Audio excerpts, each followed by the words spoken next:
you rather a person who has a stammer be open about it or hide it? I would rather that they were open about it. That way that it'd be best knowing how to deal with that person. Yeah. For me. Yeah, So- definitely open. Yeah. Because Yeah. obviously you know how to communicate. Yeah. Would you treat someone who stammers different from anybody else? No. No, of course not, no. No, I wouldn't. And I'll tell you why. Because I actually work with people with disabilities. So I've got zero tolerance to people that treat people with disabilities any other way. I'm a support worker. I work with people with learning disabilities and difficulties. A lot of them are non-verbal as well, so we actually do use different aids for communication, Makaton, sign, PEC boards and stuff like that. So different age group, but we deal with adults as well who's sort of like gone through that as part of their life sort of thing. But Do you reckon any of those might be helpful for someone who has a stammer? any of The things you the described. learning aids. Well, yes and no, because if you're able to speak Yeah. and be verbal, then Yeah. we encourage that. You know what I mean? We Yeah. do encourage speech. Yeah, but I mean, I work with special needs as well, young people, Yeah. and we've got children with cerebral palsy, autism, and speech.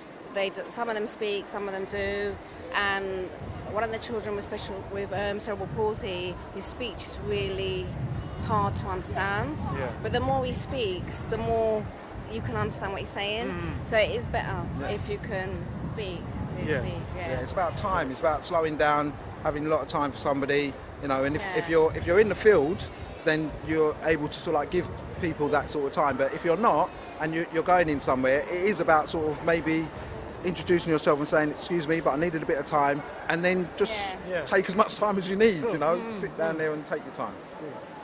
Well, I think it's about building confidence. I think the more that you talk, the more you forget.